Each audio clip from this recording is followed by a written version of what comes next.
Ladies and gentlemen, yes, this is the judgment of the court, which is delivered pursuant to Rule 23(1) of the Supreme Court Presidential Election Petition Rules 2017 in the presidential election held on the 9th August 2022. This is an abridged version of the judgment. The full judgment will be delivered after 21 days. Kenya is a sovereign multi-party democratic state whose foundations are firmly spelled in the Constitution. The Kenyan people's quest for electoral reforms since independence is well documented. That notwithstanding, and even without going back to the pre-1992 era, every cycle of elections has been highly contested, with the exception of 2002. This speaks to a background of distrust of the administration of our electoral process. Informed by this setting, Kenyans made a decision to vest the Supreme Court with the jurisdiction to determine questions regarding the validity of a presidential election under Article 140 of the Constitution. The reactions following the declaration of results of the presidential election of 9th August 2022 shows that the Independent Electoral and Boundaries Commission, IEBC, has not yet garnered universal public confidence and trust in the internal management of the Commission and elections. On the 15th August 2022, 6 days after the general elections were held, Mr. Wafula Chebukati, the chairperson of IEBC, announced the following results.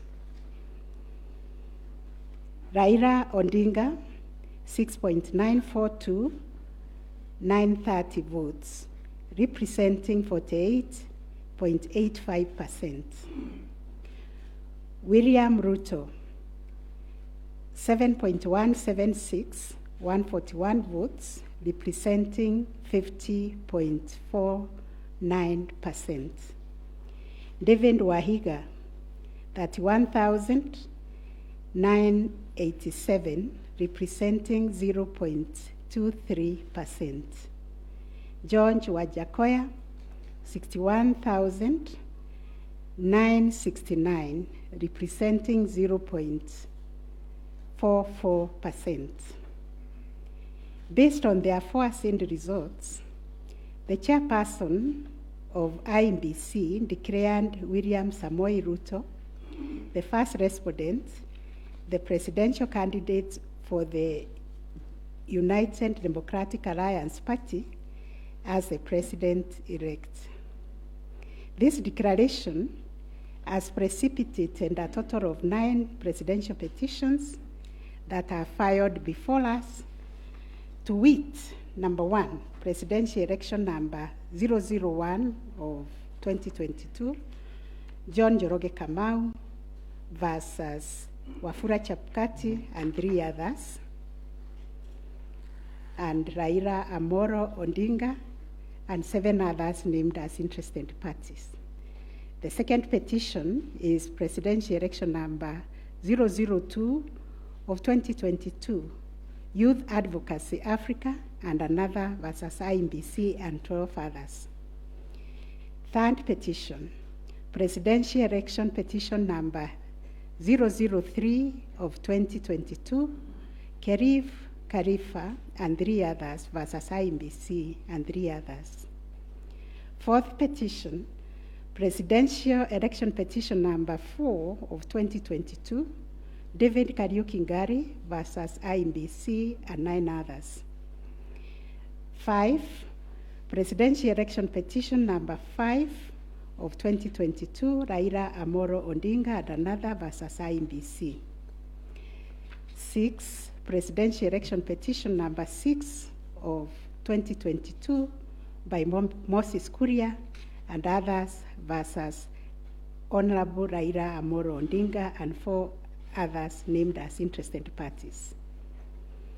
Number 7, Presidential Election number 007 of 2022, Okia Omtata Okoiti and others versus IEBC and others.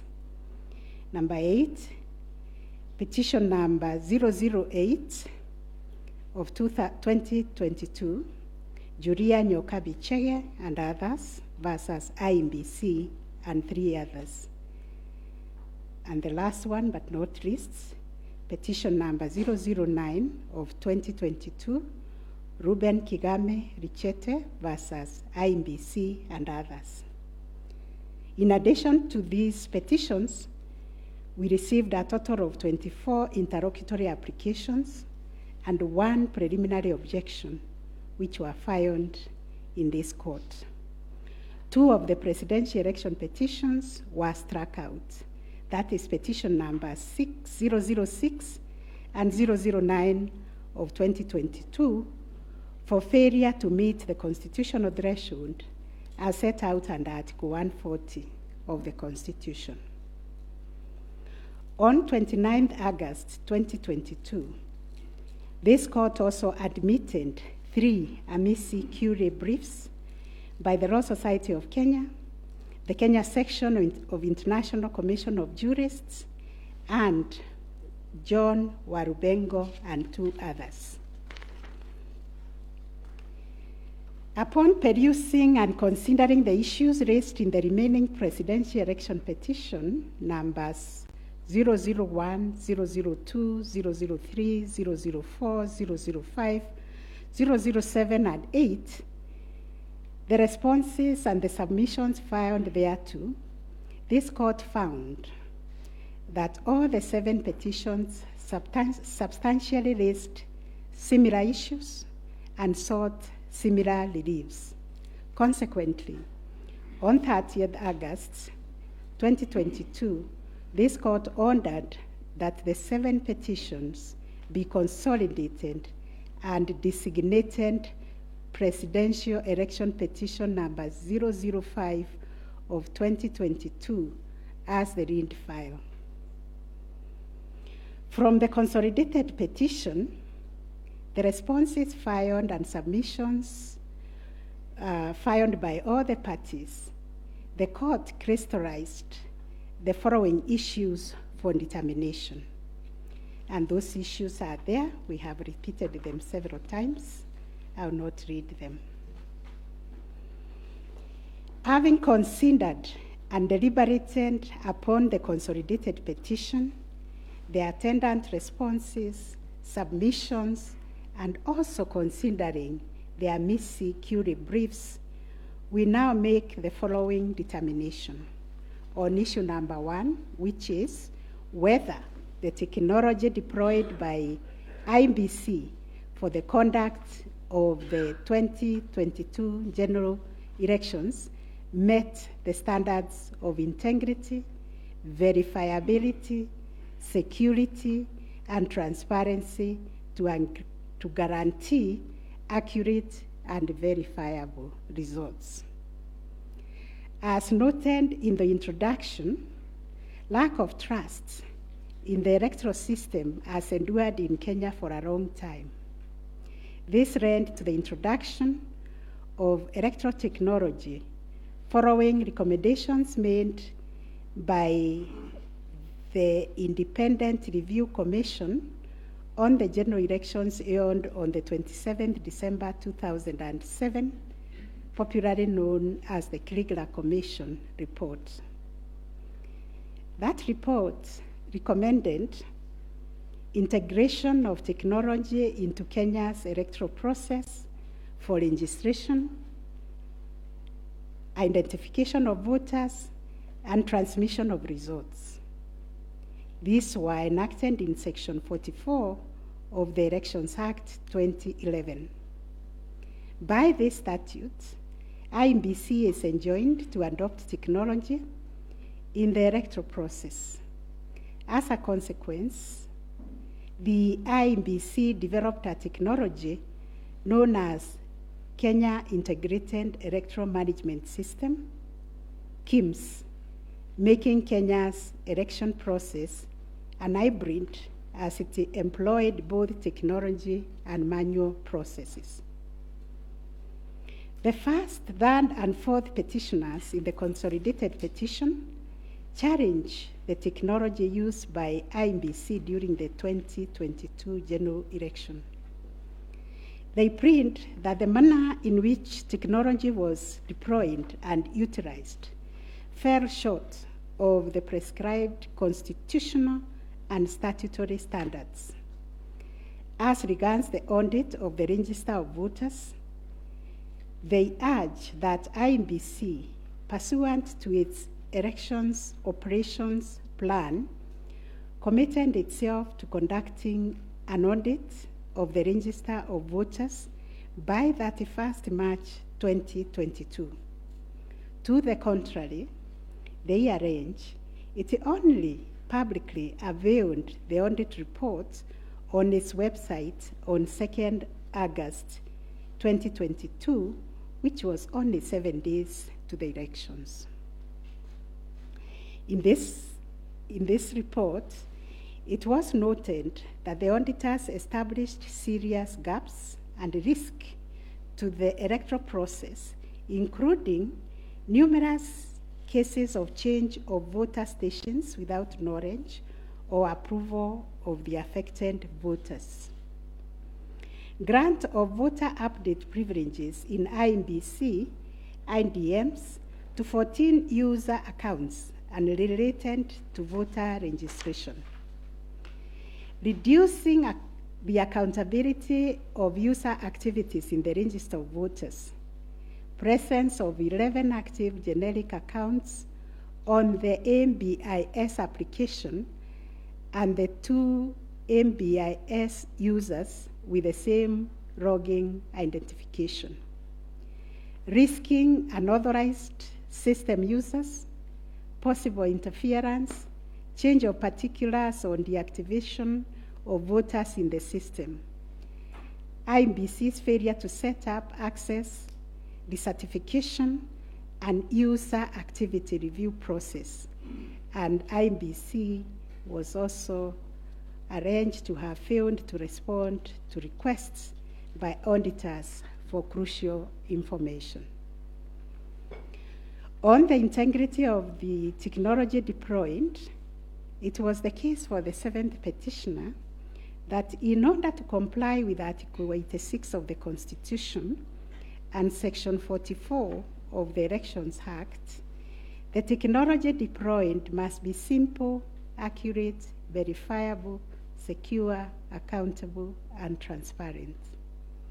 On the simplicity of technology, the seventh petitioner contends that the KIMS kit failed the tests as they were not easily usable by ordinary citizens without expert knowledge. They further assert that IEBC was expected to procure and put in place a technology necessary for the conduct of the general election at least 120 days before the election and ensure consultation with the relevant agencies, institutions, and stakeholders. Furthermore, the petitioners arrange that IEBC violated its constitutional duty by delegating the design, implementation, and conduct of the KIMS components of the election to a foreign company, Smartmatic International Holdings, BV. As a result, IEBC staff and the public did not have full comprehension of the KIMS components.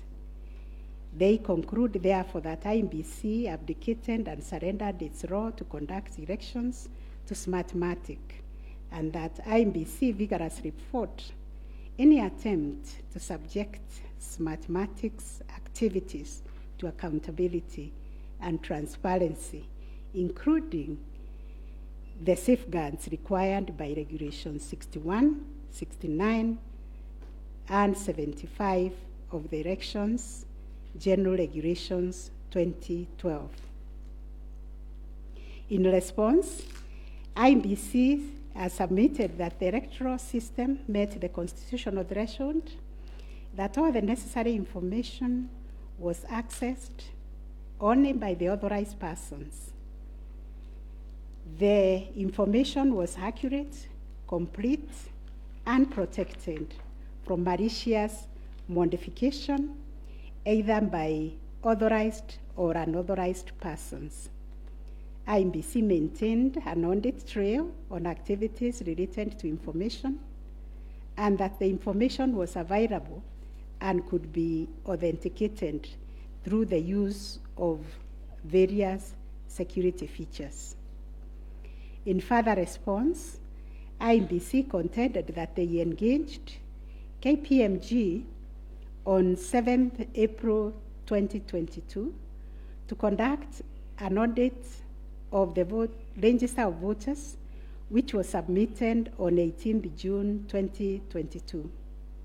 In addition, it issued a briefing on the report on 20th June 2022, summarizing the thematic areas therein and disclosing its findings as well as actions taken to remedy the issues identified.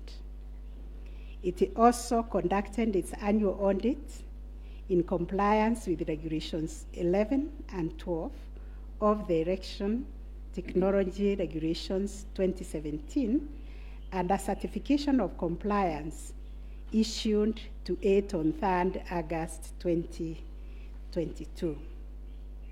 IEBC relied on sworn affidavits by Michael Ouma, Moses Sunkuri, and Hussein Majan on 26th August 2022, which were to the effect that it published the interim report by KPMG on 8th June 2022 and embarked on remedial measures aimed at effecting the recommendations ahead of publication of the final report.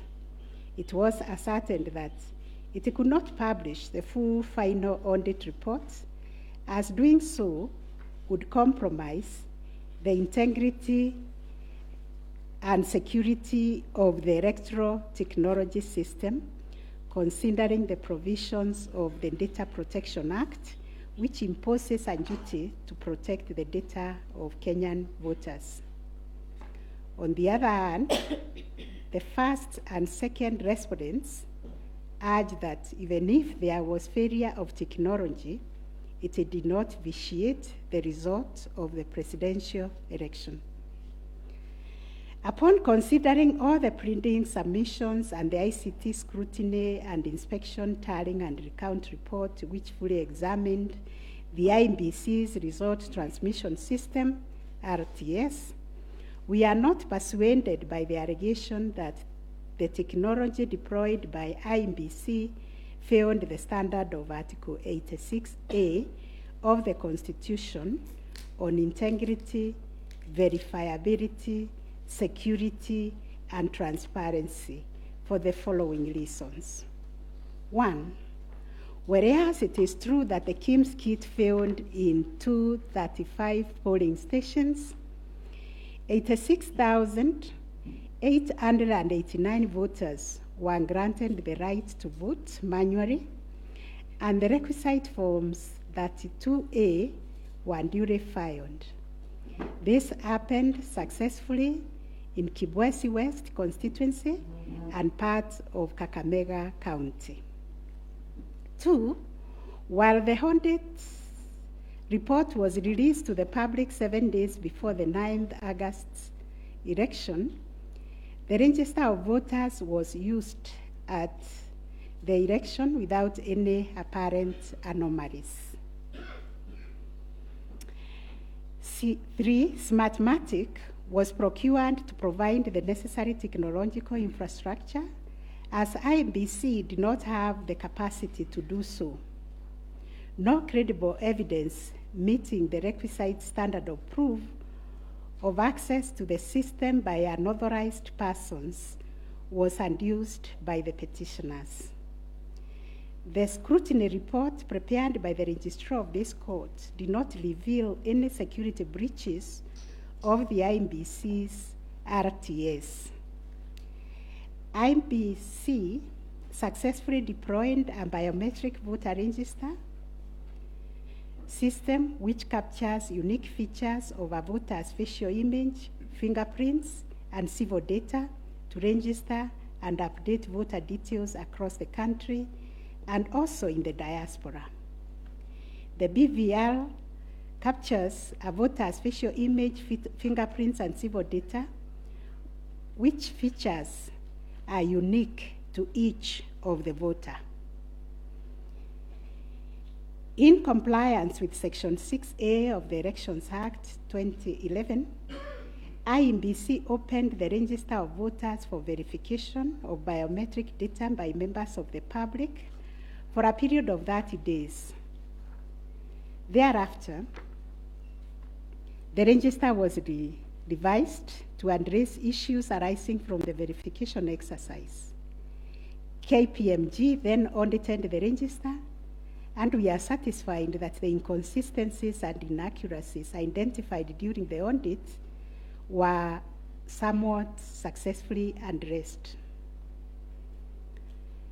The second issue was whether there was interference with the uploading and transmission of Forms 34A from the polling station to the IEBC public portal.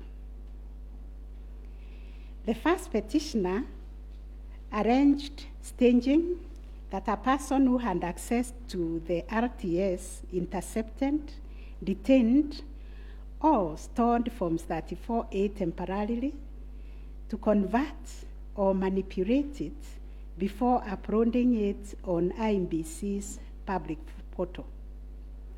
It is arranged also on 11th August 2022, IEBC dumped over 11,000 Forms 34A on the public portal between 11 to 11:09 hours.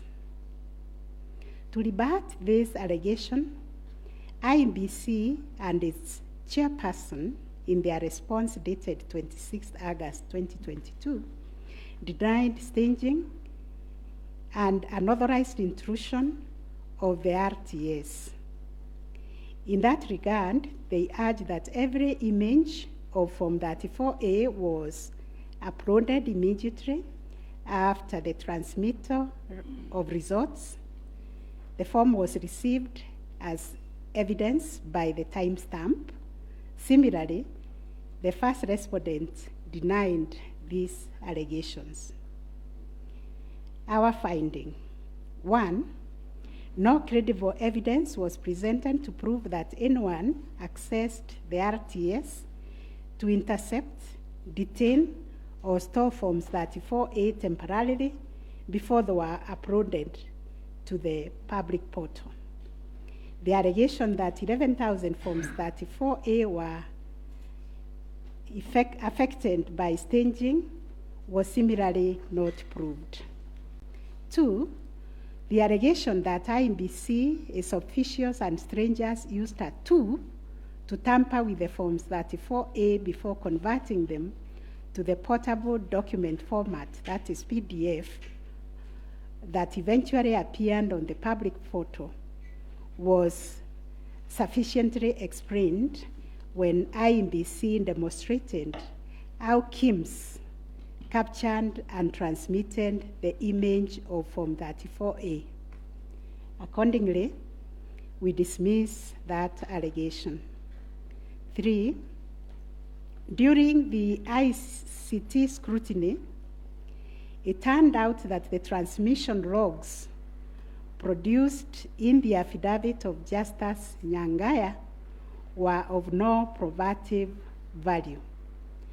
The registrar's report shows that the original Forms 34A from the contestant polling stations, which were allegedly intercepted, were exactly the same as those on the public portal, and the certified copies that were presented to this court pursuant to the provisions of Section 12 of this Supreme Court Act 2011.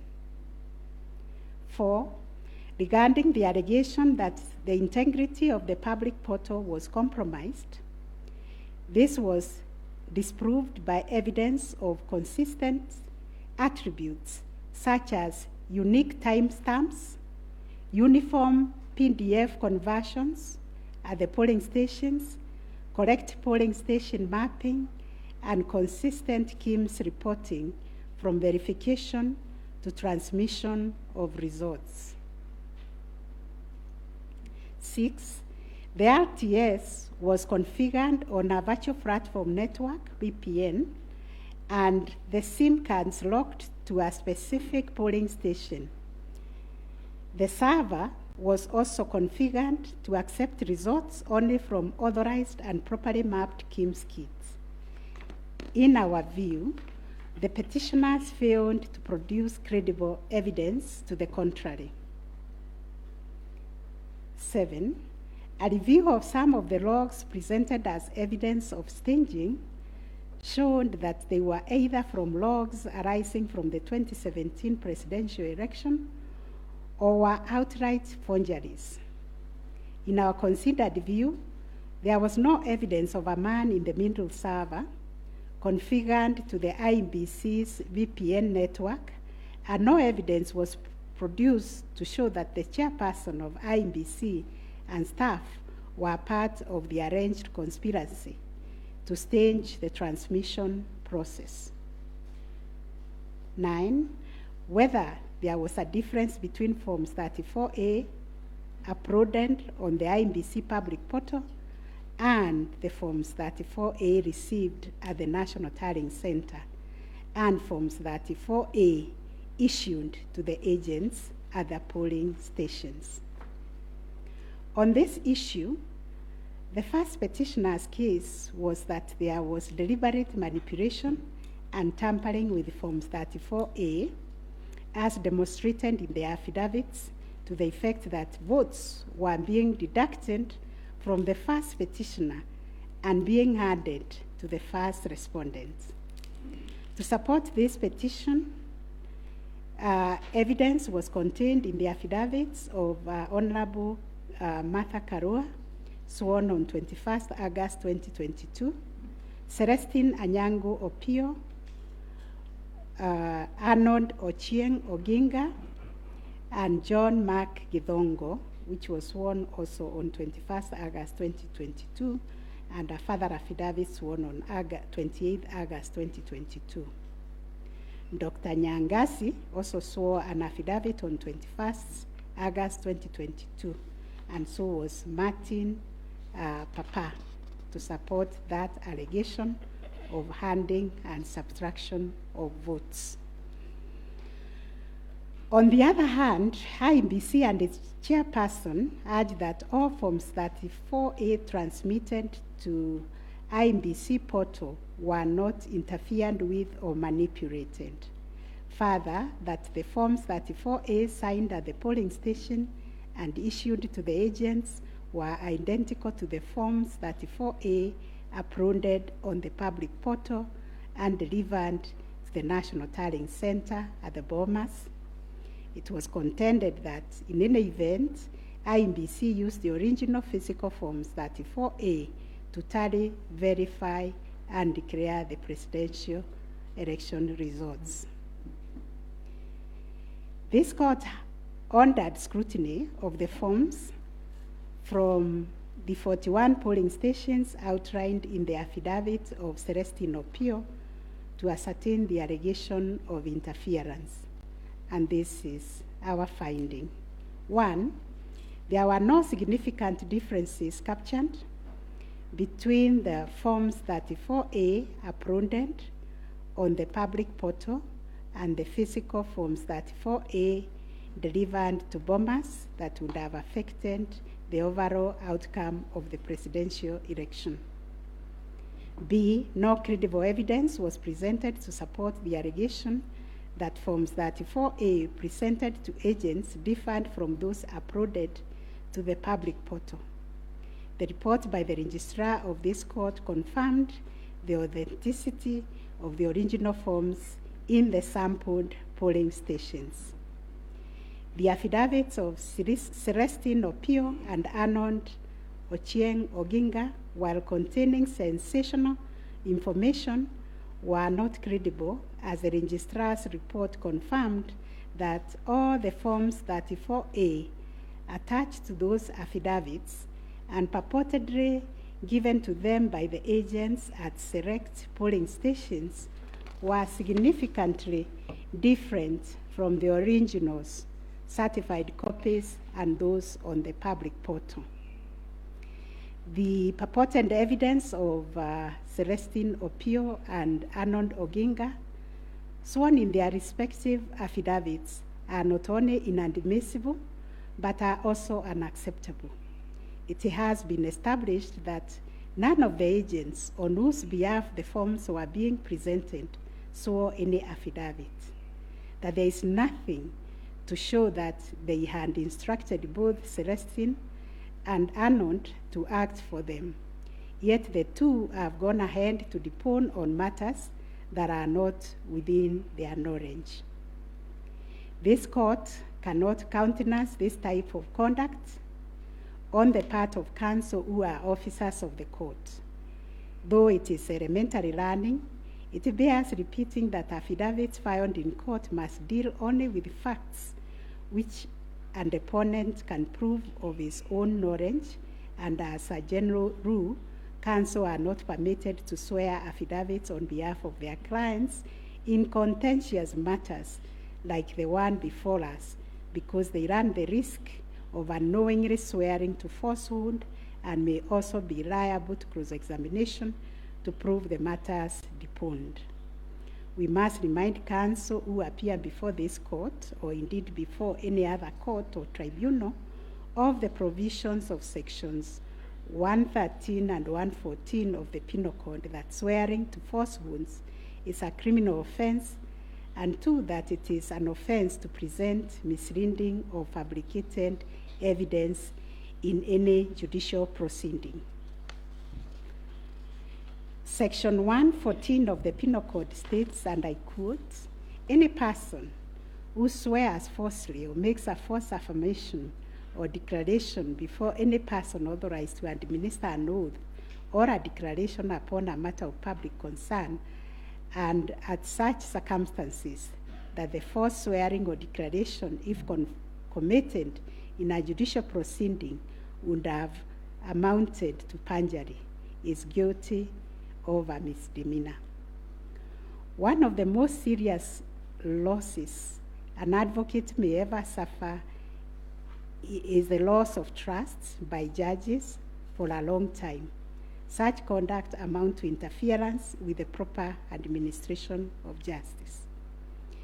The contents of the affidavit of John Mark Githongo, which may contain forgeries, are also dismissed for not meeting the evidential threshold.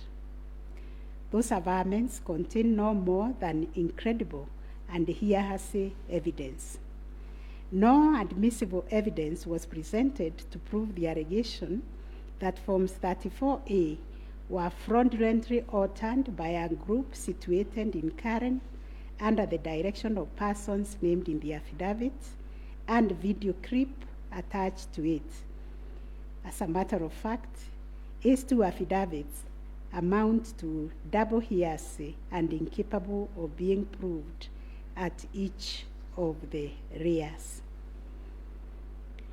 We turn to Form 34A for Gacharaigo Primary School, which was sensationally presented by Madam Judy Soweto, advocate, to show that one Jose Kamango accessed the RTS and interfered with the result contained therein.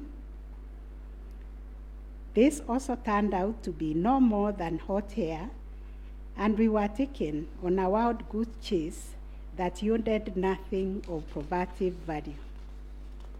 The Kim's kit relating to Songonyo Primary School, which bore the same serial number with another, was admitted by IEBC as an inadvertent manufacturer's error. We are also satisfied that the two kits and other identifying features that were markedly different, including the timestamps and polling code, and therefore nothing turns on this anomaly. Therefore, to the question whether there was a difference between Forms 34A uploaded on the IEBC public portal and those received at the National Tallying Center and those issued to the candidates' agents at the polling station, we have found none. Issue number 4, on whether the postponement of gubernatorial elections in Kakamega and Mombasa counties, parliamentary elections in Kitui, Rural, Kachiriba, Rongai, and Pokot South constituencies, and electoral ones in Nyaki West, in North Imenti constituency, and Koanjenga in Embakasi South constituency, resulted in voter suppression to the detriment of the petitioners, and especially in petition number 5 of 2022. It is common knowledge that IEBC postponed elections for various seats during the general elections of 9th August 2022 due to mix-up of ballot papers in the above-named electoral units. It is the combined case of the first and second petitioners that, in terms of Articles 136, 2A, 177(1), and 181, as read with Article 1 of the Constitution, the chairperson of IEBC had no jurisdiction to postpone elections in those areas. That Section 55B of the Elections Act is inconsistent with the Constitution and therefore void to the extent that it purports to donate to IEBC power to postpone elections in the constituency, county, or ward, contrary to the Constitution, and the postponement undermined the conduct of free, fair, credible elections by depriving the voters an opportunity to vote for all the candidates on the dates stipulated by the Constitution.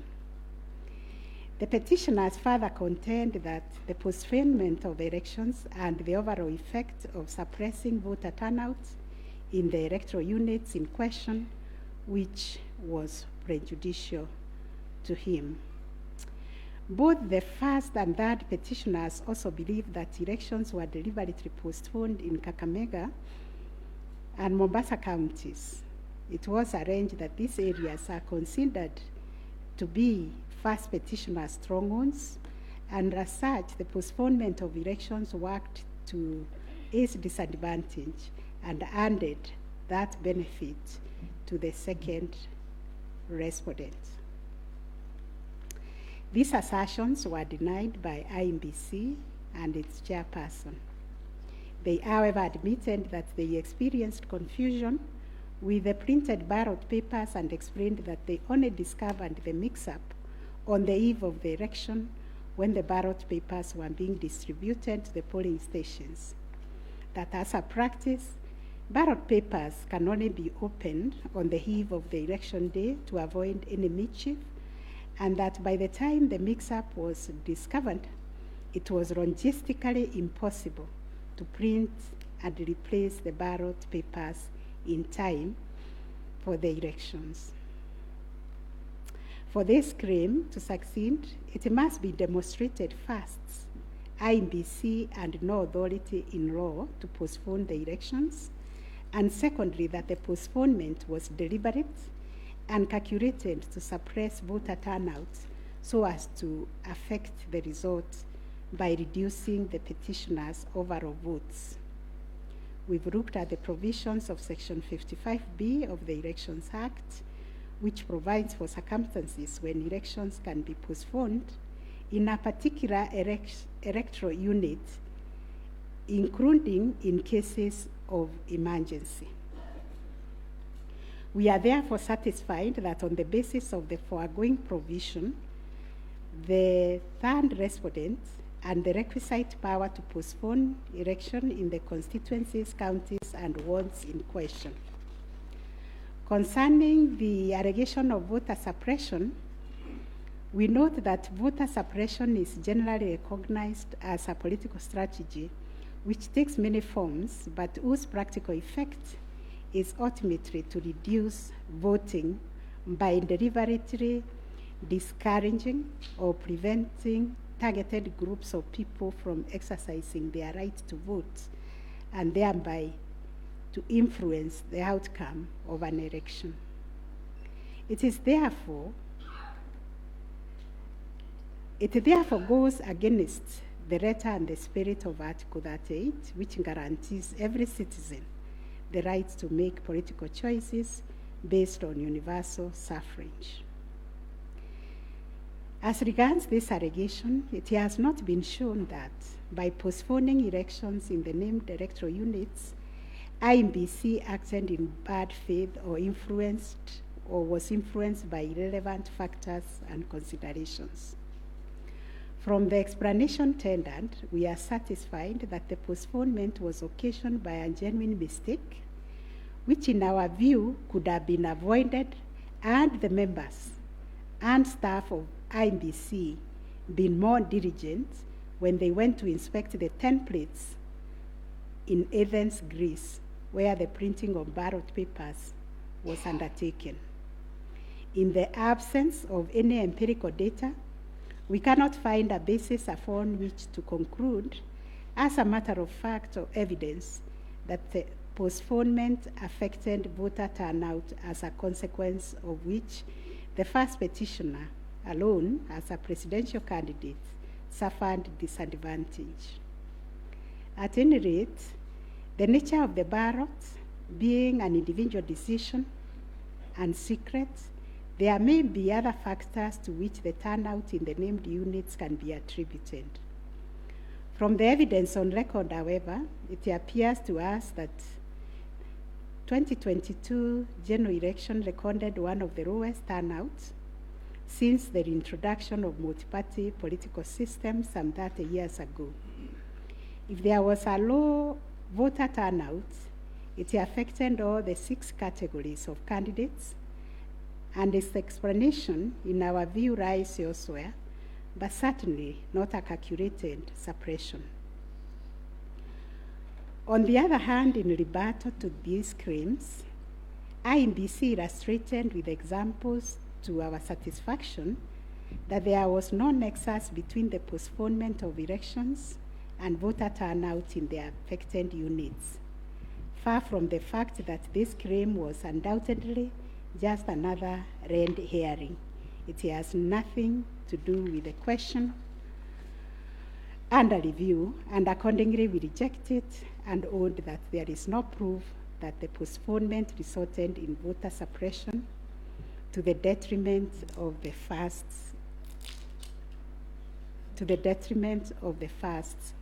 petitioner. Whether there were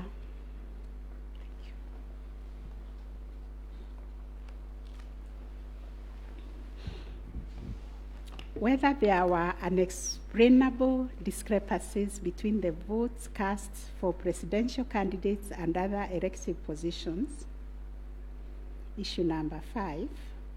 The first petitioner was categorical that there was systemic ballot stuffing in certain counties, mainly in the Rift Valley and central parts of Kenya, where, according to him, a total of 33,208 votes were cast for president only, without corresponding votes for the other elective positions.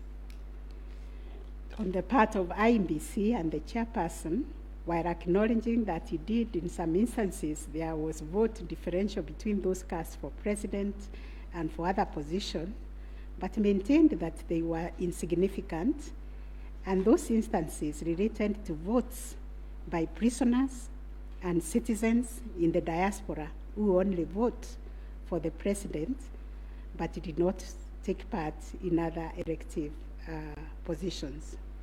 The differential also includes rejected ballot papers and stray votes which do not count as valid votes. The well-established principle that the person who asserts a fact must prove it casts the burden upon the first petitioner to demonstrate that there were instances of ballot stuffing of such a magnitude as to justify the nullification of the presidential election. Ballot stuffing, which is an illegal addition of extra ballots, is a type of electoral fraud aimed at swinging the results of an election towards a particular direction. Not a single document has been presented by the first petitioner to prove systemic ballot stuffing.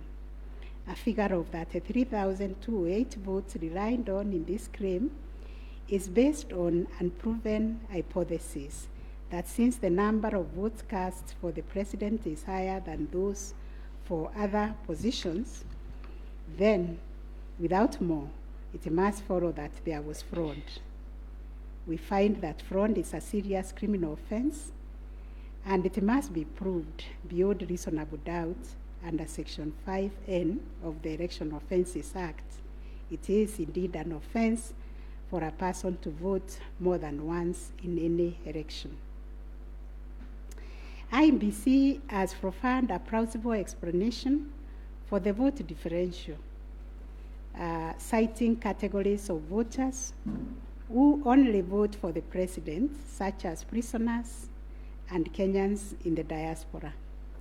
There were an insignificant number of stray votes whose combined effect cannot justify nullification of the election. Finally, on this point, a general election in Kenya comprises of 6 different separate elections held concurrently on the same day.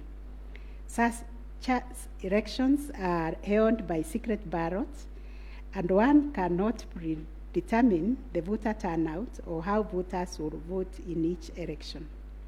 None of the parties has flagged anything so significant that it would have affected the outcome of the presidential election vis-a-vis the other 5 elections held on the same day.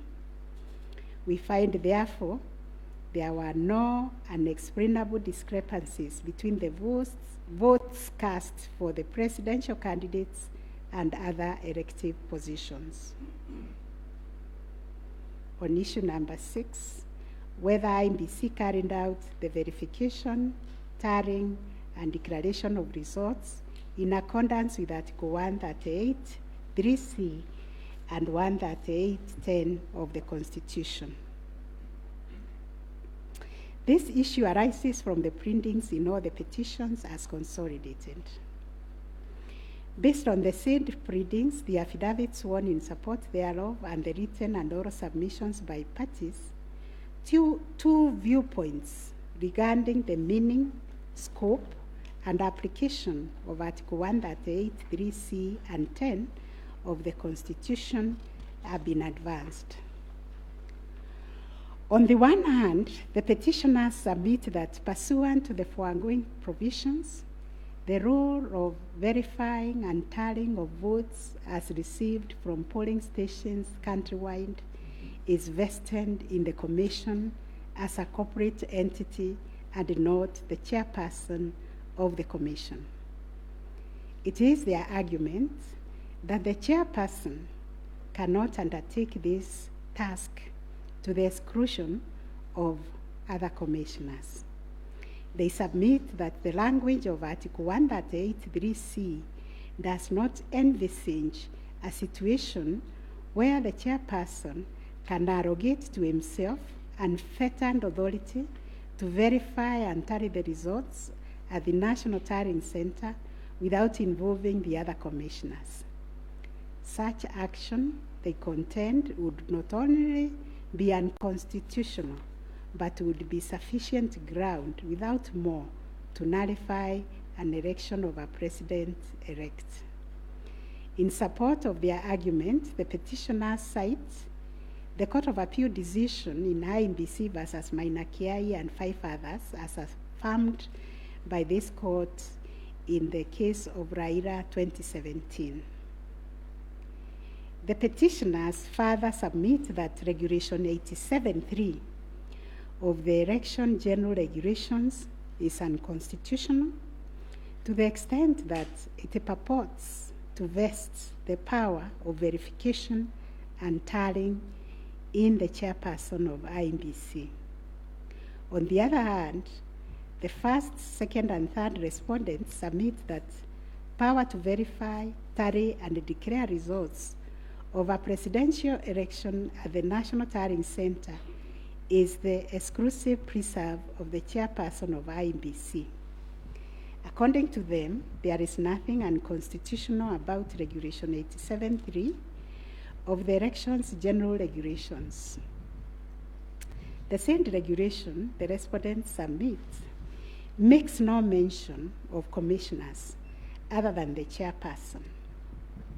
At any rate, the respondents argue Article 138(3)(c) of the Constitution does not envisage a situation where it is the commissioners who personally undertake the task of verifying and tallying the results as entered into the thousands of Forms 34A. Such an undertaking would be humanly impossible, they submit. For good measure, the respondents submit that Section 11A of the IEBC Act provides that the chairperson and members of the commission are responsible for the formulation of policy and strategy of the commission and oversight. In their view, the Act does not contemplate a situation where commissioners would be directly involved in the verification and tabulation of presidential election results. The task of verification and tallying, as stated by the respondent, is executed by the staff of the Commission under the direction and supervision of the Commission Secretary, who in turn reports to the chairperson. As to whether the chairperson acted unilaterally in verifying and tallying the presidential election results at the National Tallying Center, the petitioners claim that indeed this is what happened. It is the petitioner's case that the chairperson published an illegal Gazette Notice number 4956 of 2022, in which he designated himself as the presidential returning officer, a position unknown in law and the Constitution. Having done so, the petitioners state that the chairperson proceeded to conduct the verification and tallying process to the exclusion of other commissioners, each of whom he had assigned verifiable roles and related to the verification and tallying exercise. On his part, the chairperson of IEBC submitted that although he has the exclusive authority to verify and tally the presidential election results as received at the National Tallying Center, he did involve the other commissioners in the exercise before eventually declaring the final results. He submitted that he did this in the spirit of teamwork. The chairperson of IEBC states that indeed the 4 commissioners were involved in the preparation of the 9th August general elections from the time of their swearing into office all the way to the verification and tallying of results at the National Tallying Center until they withdrew from the exercise just when he was set to declare the final result. Having considered all the parties' submissions, we find that pursuant to Article 138(3)(c) of the Constitution, the power to verify and tally presidential election results as received at the National Tallying Center vests not in the chairperson of IEBC, but in the commission itself. The latter carries out this exercise through its secretariat staff, technical personnel, and any other persons hired for that purpose under the oversight and supervision of the chairperson and the other members of the commission. In line with this court's decision in Raila Amolo Odinga versus another versus IEBC and two others, as reported in 2017 Kenya Law Report, popularly known as Raila 2017, and the Court of Appeal decision in IEBC versus Maina Kiai, we also find that the chairperson cannot arrogate to himself the power to verify and tally the results of a presidential election to the exclusion of other members of the commission.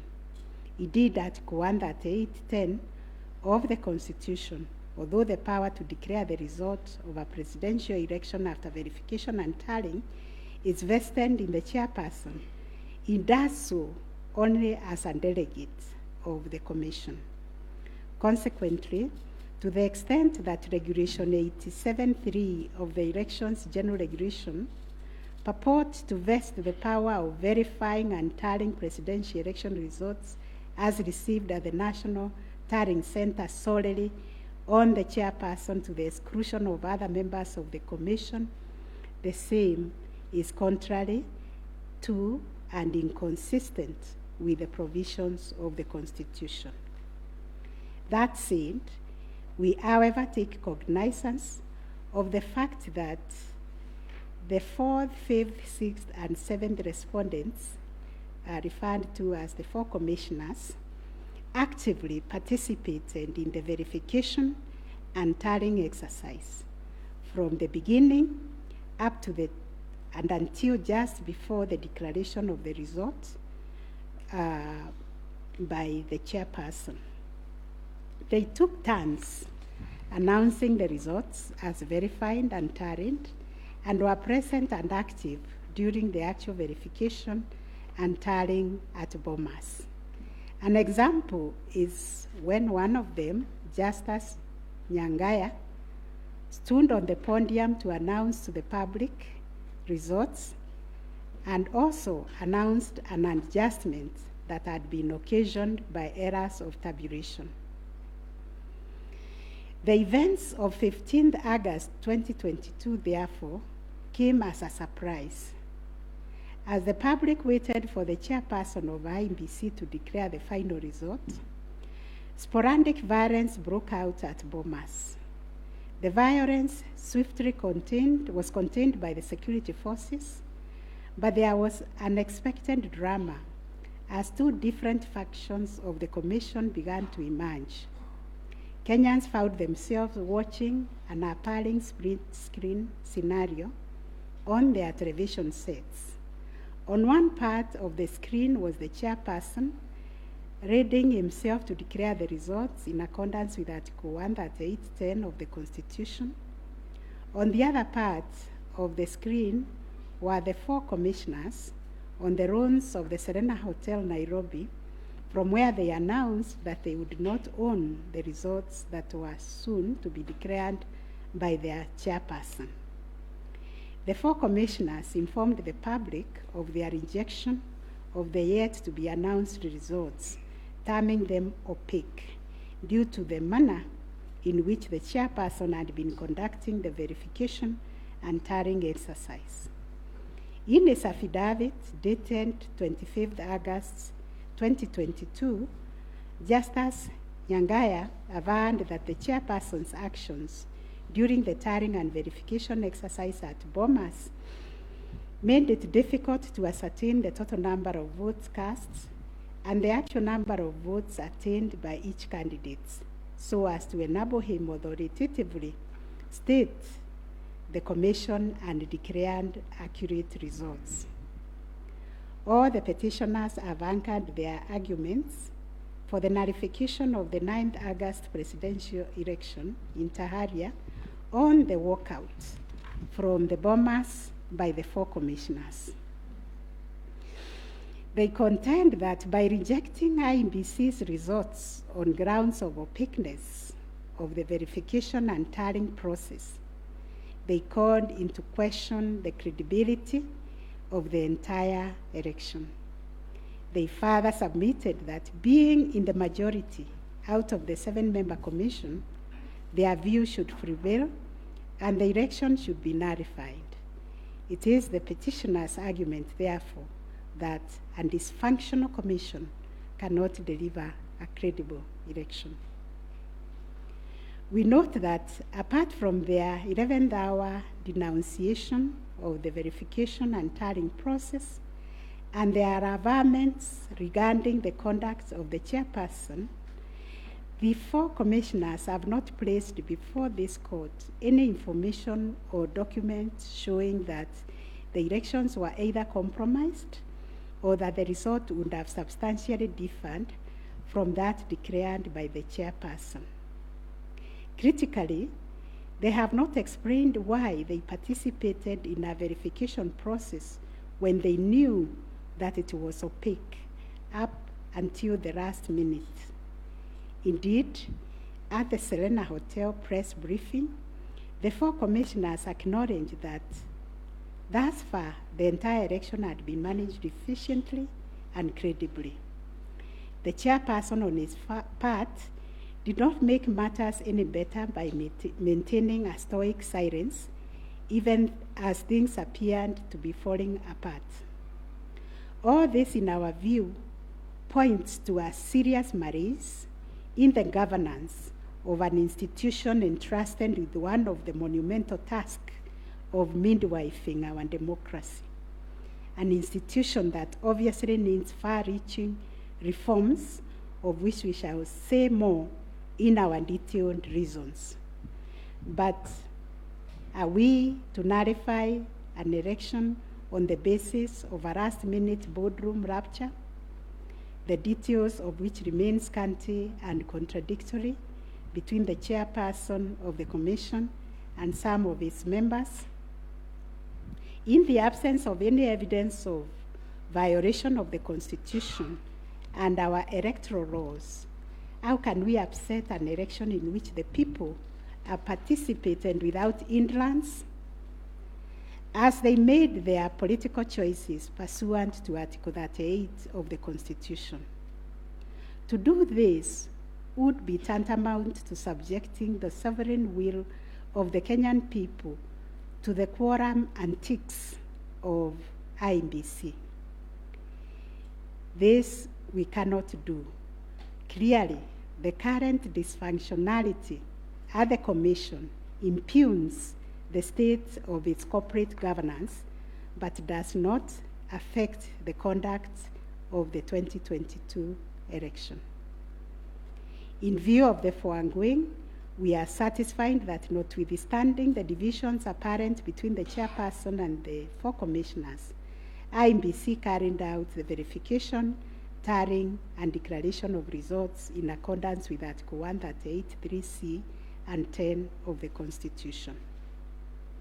Issue number 7, whether the declared President-Elect attained 50+1 of all the votes cast in accordance with Article 138 of the Constitution.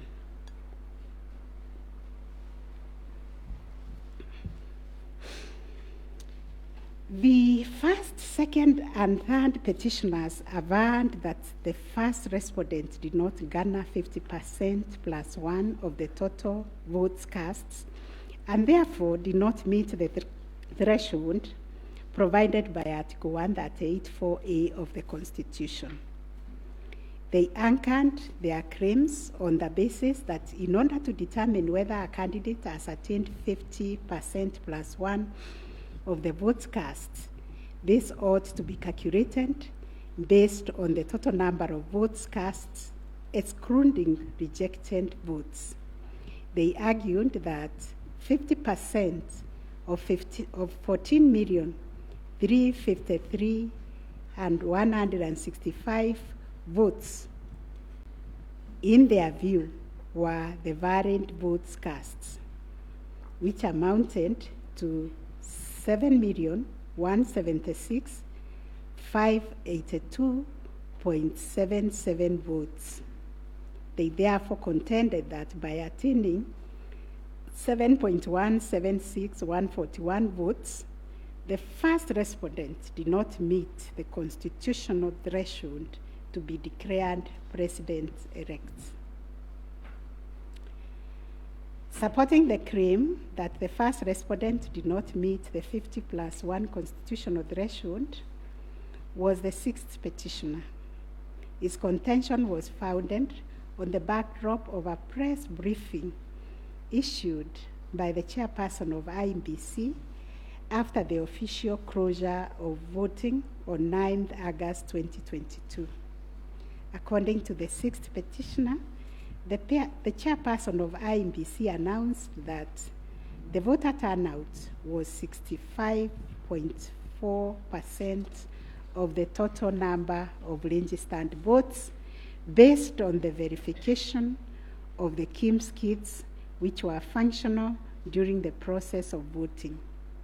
In addition, the sixth petitioner urged that the voter turnout of 65.4% did not include some 238 polling stations where the KIMS kit had malfunctioned, necessitating use of the manual register.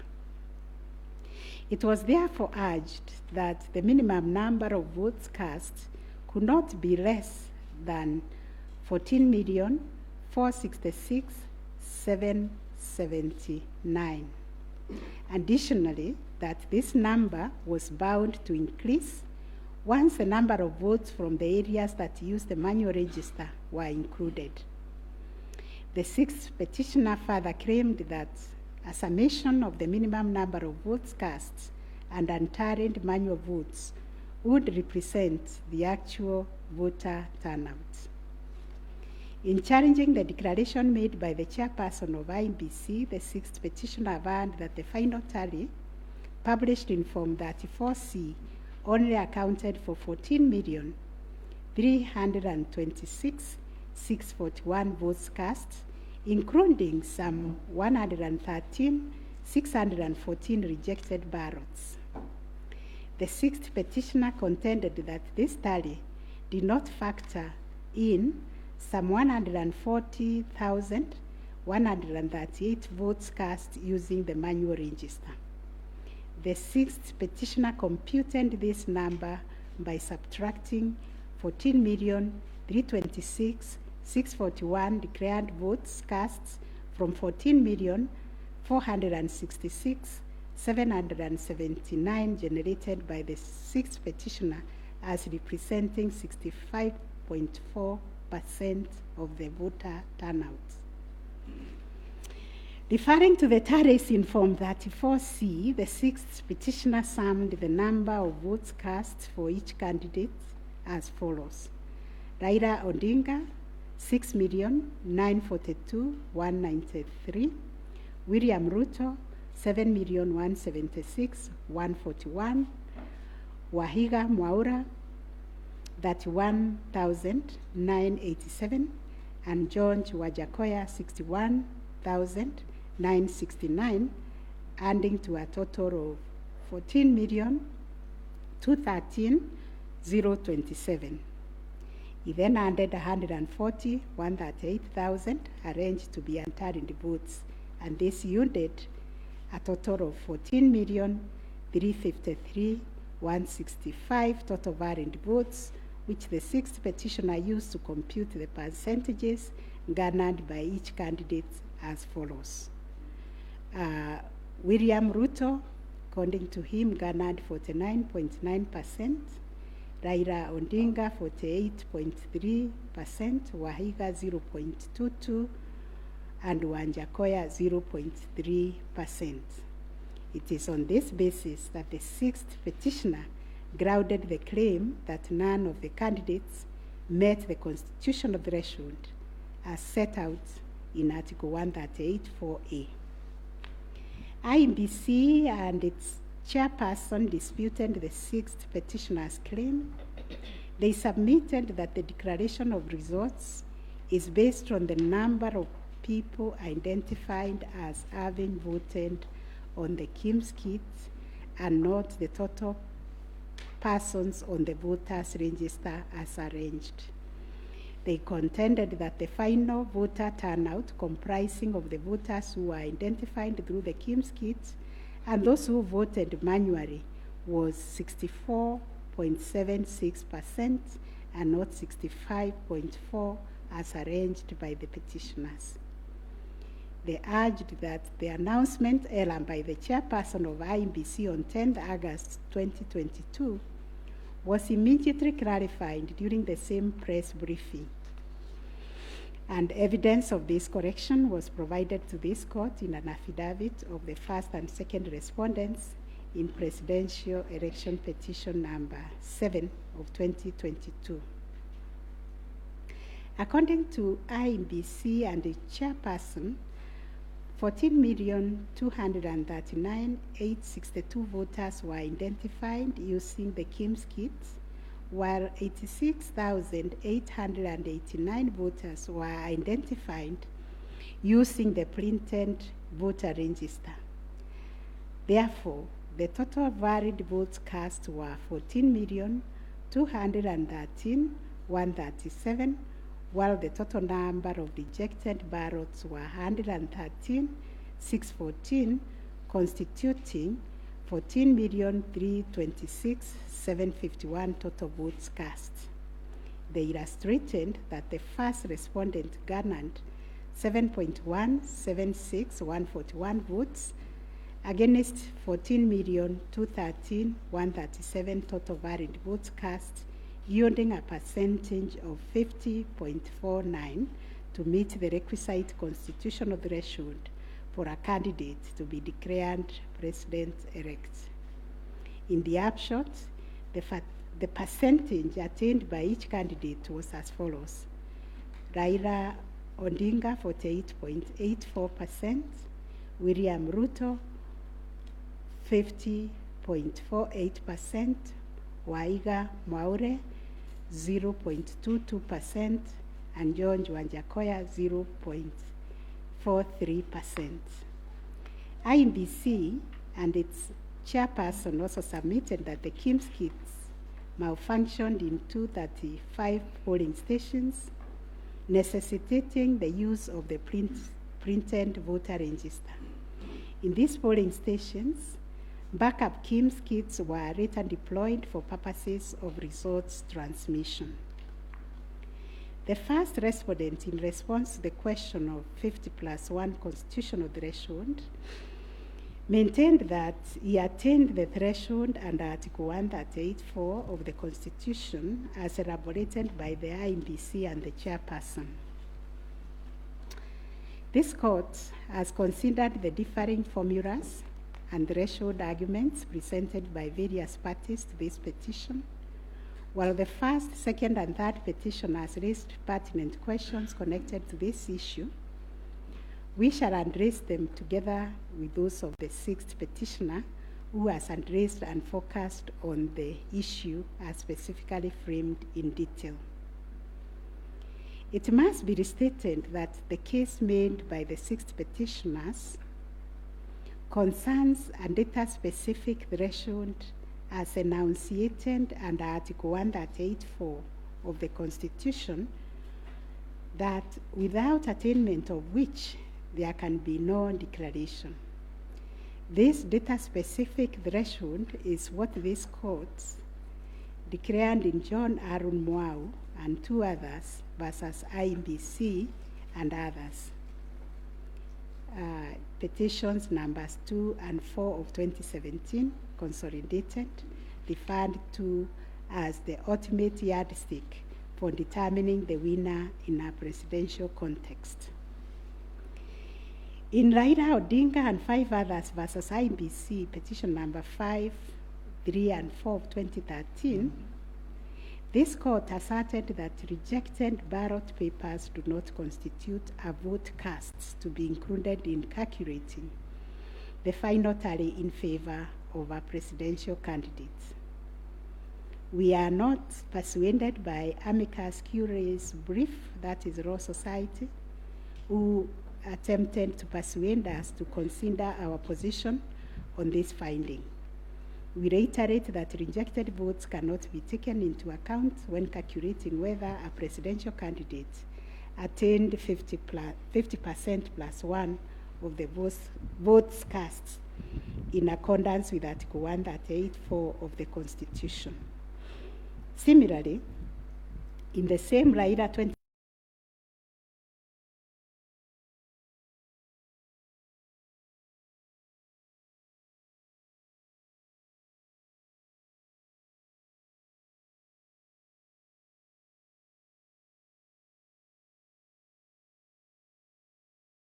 And this is what the court said, I quote, "In the case of data-specific electoral requirements, such as those specified in Article 138(4) of the Constitution, for an outright win in the presidential election, the party bearing the legal burden of proof must discharge it beyond any reasonable doubt."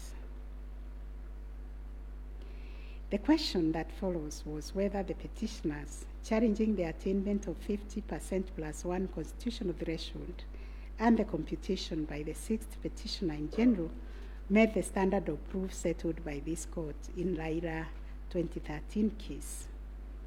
The premise of the sixth petitioner's percentage computation was a press briefing made by the chairperson of IEBC on 10th August 2022, when the evidential burden shifted to IEBC and its chairperson, as it does in election cases.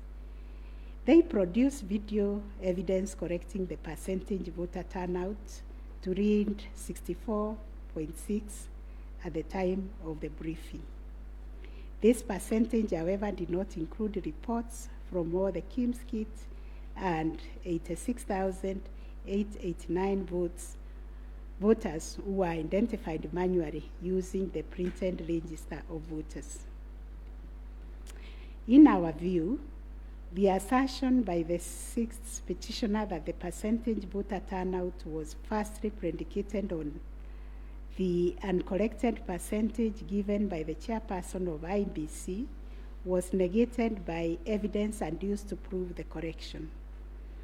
Secondly, the sixth petitioner based his percentage of voter turnout on the total number of registered voters, while the chairperson of IEBC made reference in the press briefing to the number of registered voters who were identified through the KIMS kits progressively. The sixth petitioner also asserted that rounding off of votes cast in a presidential election as a means of assessing the threshold under Article 138(4) of the Constitution kills and bars voters, which is illegal and unconstitutional. We have deliberated on this proposition and found that it is not mathematically sound and that the rounding off done by IEBC and its chairperson was correct. Consequently, we find that the petitioners did not provide a watertight case to warrant the setting aside of the results of the presidential election on the basis of not having met the threshold provided under Article 138(4)(a) of the Constitution. On the voter turnout, therefore, we find that the formula predicated on the number of voters identified through KIMS kits progressively and used by IEBC and the chairperson to generate a percentage of 64.76% was correct. Having settled the issue of voter turnout, we must ask ourselves whether in the making of the declaration, the chairperson of IEBC applied the formula in Article 138(4) of the Constitution, which is total votes cast less rejected votes divide by 2 must always give 50% plus one vote. Given the numbers that were presented to us by IEBC and the chairperson, this would translate to 14,213,137 divided by 2 plus 1, which makes 7.106 569. The question that must inevitably follow is whether this formula, when applied, will confirm that 7,106,569 votes is less than 7.176,141, which represents the number of votes received by the first respondent.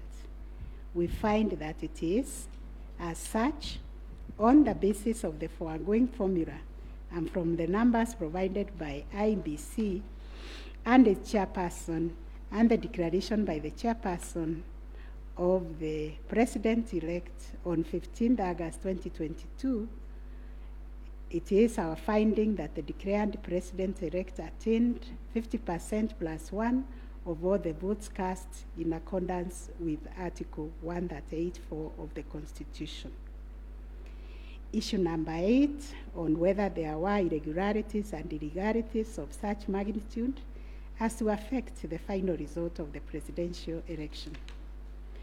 Although the petitioners have provided numerous averments pointing to possible irregularities and illegalities marked by failure of technology, arranged voter suppression, printing and utilization of Book 2 of 2, EO preparation by the IEBC and its chairperson, commission indiscretions, transposition anomalies, agent absence, and many others, we are of the view that the pointed illegalities and irregularities were not of such magnitude as to affect the final result of the presidential election.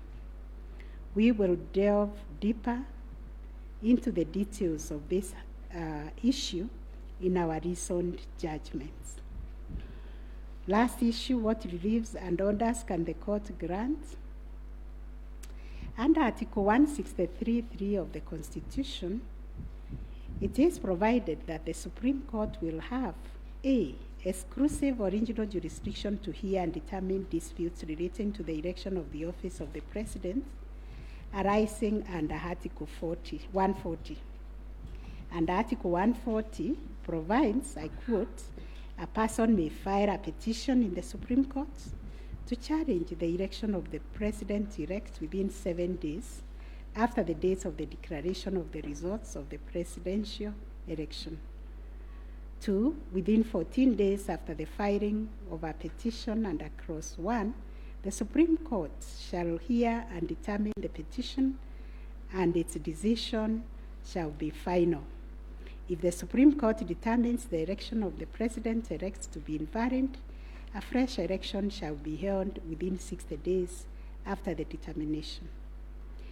In exercising its jurisdiction pursuant to these provisions, the court sits as an election court with a mandate to determine the validity or otherwise of the election of the President-Elect. It is clear to us that the jurisdiction of the court is quite circumscribed in terms of the orders or reliefs it can grant following the hearing and determination of the election petition under Article 140 of the Constitution.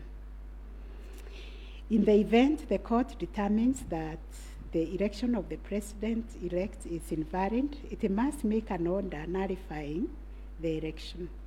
Consequently, it has also to make an order directing IEBC to hold a fresh election within 60 days after the determination. Should the court determine that the election of the President-Elect is valid, it shall issue a declaration to that effect.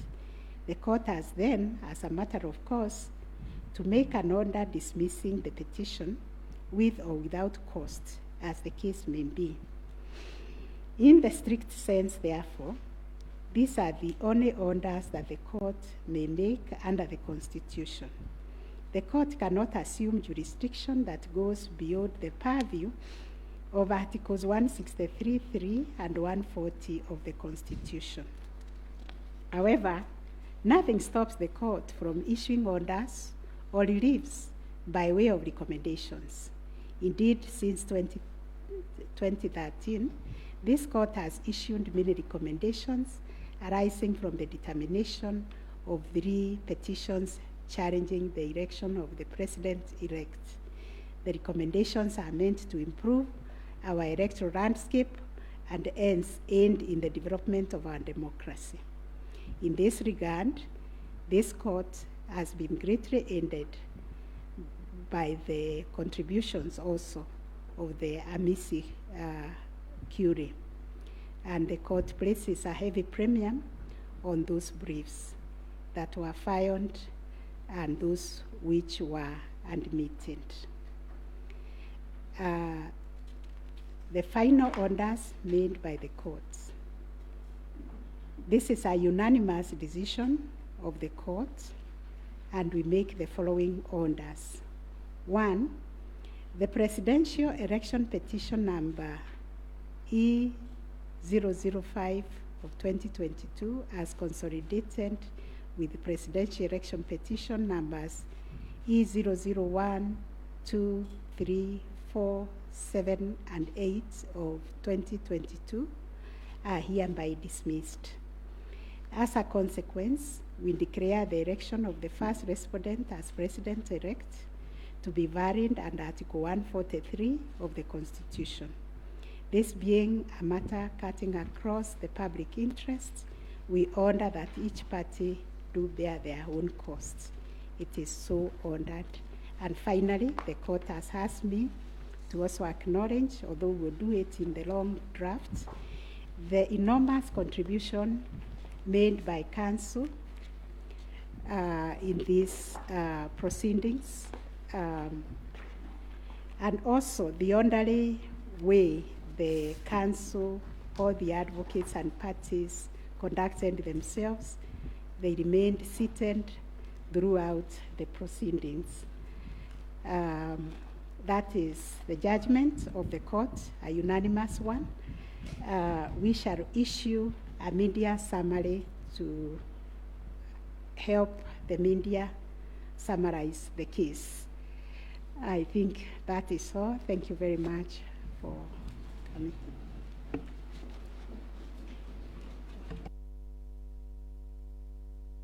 My Lady, Madam Chief Justice, and the learned judges of this court, again, I am requested by my colleagues to thank you most profusely for your labors into delivering this judgment, listening to all of us, and giving our nation this judgment so that we may move forward. Thank you, and God bless you.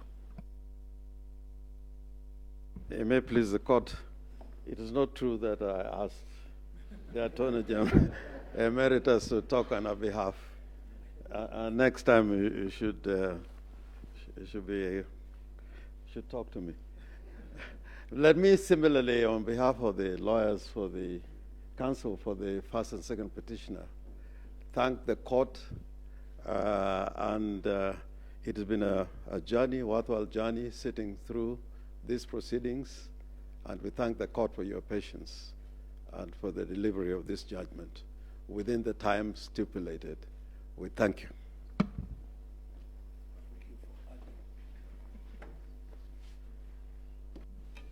Madam President, members of the court, I wish to request just a couple of minutes for the chairperson of the Law Society of Kenya to make a few remarks in appreciation of the work that the court and Kenyans have done on this exercise, if you allow. Thank you.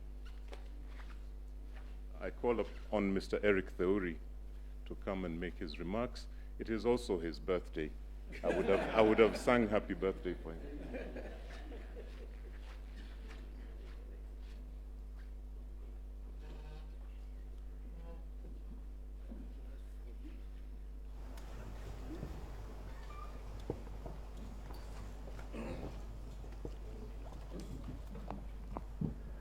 My Lord, the Chief Justice of the Republic of Kenya, the President of the Supreme Court, the Deputy Chief Justice and all the justices of the Supreme Court, I think it would only be fair that I make my remarks after counsel for the respondents, Senior Fred Ngatia, makes his remarks to the court.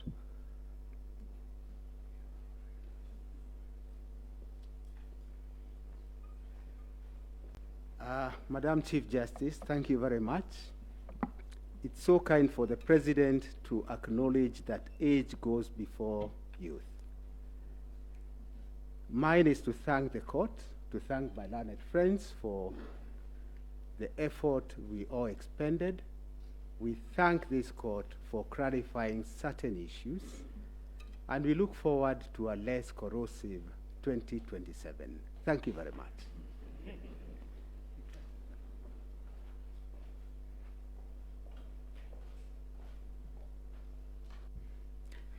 Madam Chief Justice, Madam Deputy Chief Justice, it's so nice to have two madams at the same time, and members of the court. Since there are only men talking, I decided that I should become a woman and talk. It's become too much of a male affair in here. But on behalf of I think we were the third petitioner, I wish to thank you, and you've clarified the Regulation 87.4, which I was feeling very passionately about, that it was unconstitutional from what I've heard. But thank you very much for the time you spent, and we do apologize if at times we looked like hooligans. I mean, you have said we behaved well, but we didn't behave as well as we should have. But thank you very much for your time and for delivering this judgment.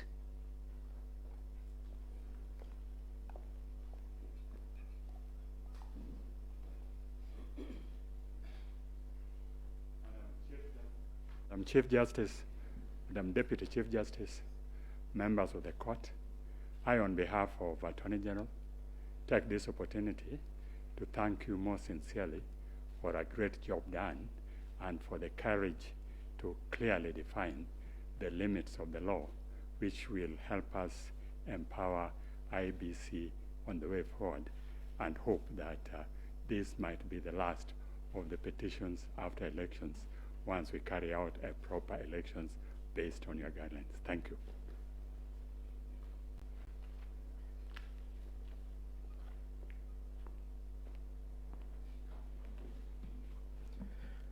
The Chief Justice and the Justices of the Supreme Court, on a light note, my members would be extremely worried if we take the submissions of Senior Counsel Orengo that this should be the end on account of fees. But my lady, the Chief Justice, on behalf of the Law Society and all the members of the society, we wish to, first of all, take this opportunity to thank the court in the manner in which it has conducted these proceedings, extremely efficient, especially in light of the really short and strict timelines that you've had. But the management of the proceedings, the manner in which the court adopted a somewhat inquisitorial nature to the conduct of these proceedings is something that as a society we have noted, and we wish to commend the court. And we do hope that the other courts, as they determine any petitions, election petitions that will go before them, will similarly adopt such inquisitorial attitude, so that we try and really enrich the process that these proceedings intend to achieve. Secondly, I wish to also thank the council, all the advocates who have appeared before you. They have demonstrated extremely high standards of decorum and courtesy, and have also demonstrated a flair for persuasion of the court, including the use of PowerPoint, and of course the now famous Pinky Pinky Ponky mimic. But all that really, I'm sure, has demonstrated, especially to the younger members of the society, how to conduct themselves before the court, and how to really prepare a persuasive brief. And we thank all the advocates who appeared before this court for the good work that they have done. And of course, as a society, we feel extremely proud that they have been able to raise the profile of the advocates in this country a notch higher from their presentation. So, my lady and my lord, it's not lost to us that at the end of these proceedings, and once we are able to get your judgment after 21 days, that it is democracy and the Kenyan people who are the winners.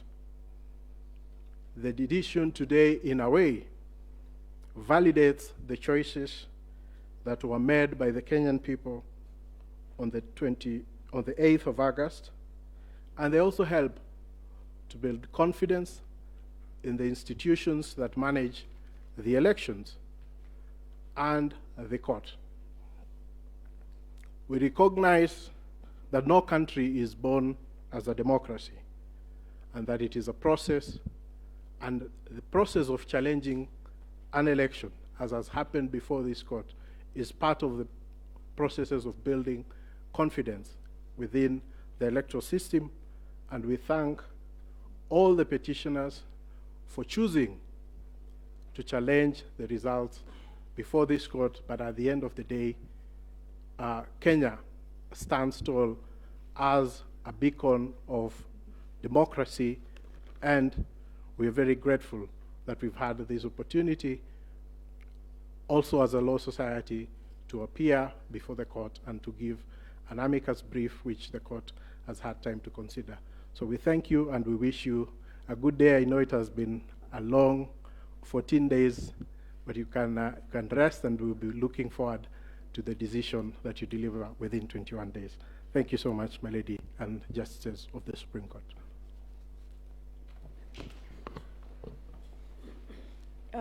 Thank you, Mr. President. I have been asked by the President of our court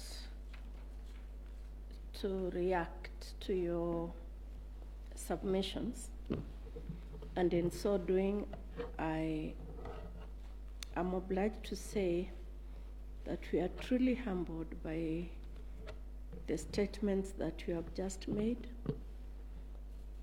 More humbled because those statements come from both sides of the divide.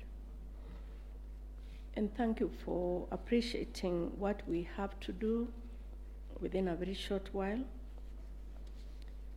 Thank you for appreciating that it wasn't our wish that we were doing what we were doing.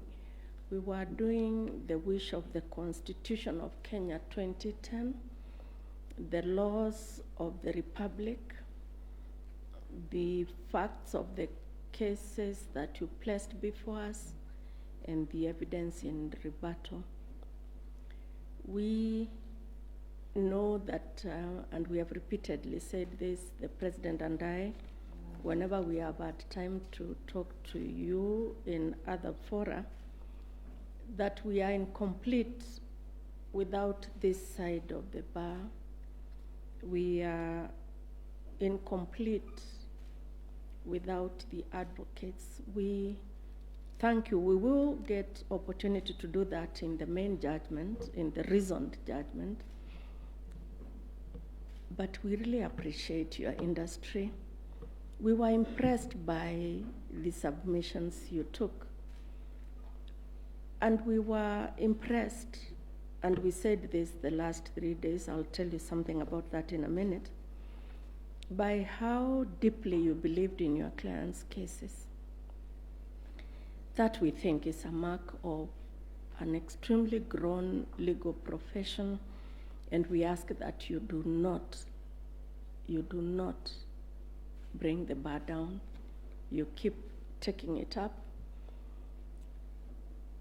In any contest of whatever nature, and even if we say there are no winners and losers, and even if we say that the winners are the Constitution and the people of Kenya, The truth is that some 6 million Kenyans will not be happy today. But that's the nature of the work we do. What we hope, and we hope you can advise your clients and our brothers and sisters that are the Kenyan people, that that is what was expected. One side had to win. One side had to be in total or a great extent of compliance with the Constitution and electoral law than the other side. That's how we saw it. We thank you very much. We, the 7 of us, have not slept since we parted company on Friday. I think it is showing on our faces. And we thank you that you appreciate that we work under difficult circumstances, especially because of time. As ground rules, we agreed when we left you here on Friday that we would not pick any of your calls. A lot of you called us, but we just couldn't pick your calls. And I hope you understand that we couldn't. We saw that you were trying to call us, but we just could not pick the calls. I hope you understand. And now if you allow us, again, on behalf of these 7 men and women, thank you very much for appreciating what we have to do. Thank you for giving us the honor to serve this country in these capacities. And let's hope that we can continue to grow our democracy this way. And thank you very much for everything you also do for the country. And now you allow us to go home and sleep. Thank you. The court is adjourned.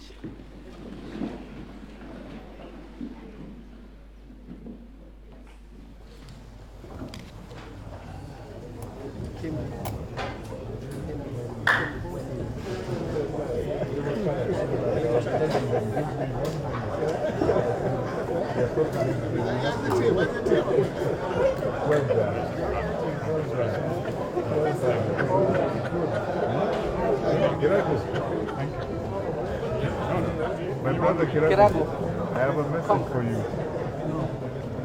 Well done.